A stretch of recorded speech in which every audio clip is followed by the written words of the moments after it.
At the end of the day நமக்கு நிமிஷம் உயிரோட வர்றோம்.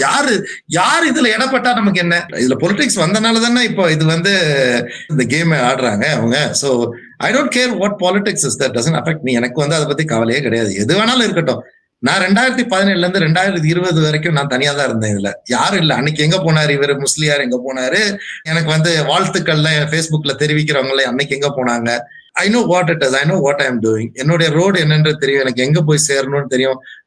யாரும் வந்து எனக்கு சொல்லிக் கொடுக்கவும் தேவையில்லை, யாருடைய உதவியும் தேவையில்லை. எனக்கு உதவி தேவைன்னா அந்த உதவி எங்க இருந்து பெறணும்ன்ற காரியமும் எனக்கு நல்லா தெரியும். ஸோ அதனால எனக்கு யாரோட உதவியும் தேவை. அதே மாதிரி சென்று அடைய வேண்டிய இடமும் வந்து ஓப்பனா இருக்கு. யார் வேணாலும் அவங்கள்ட்ட போகலாம். இதுக்கு சொல்யூஷன் வந்து யாரு, அவங்க ஃபேமிலில இருந்து நமக்கு மன்னிப்பு வரணும், அவ்வளவுதான். சோ அதனால நீங்க யாரும் எனக்கு எதுவும் சொல்லி கொடுக்க வேண்டாம், நானும் உங்களுக்கு சொல்லி கொடுக்க வேண்டாம். நீங்க உங்களால முடிஞ்சா போங்க, போய் மன்னிப்பு வாங்கிட்டு வாங்க. யார தடுக்கிறாங்க?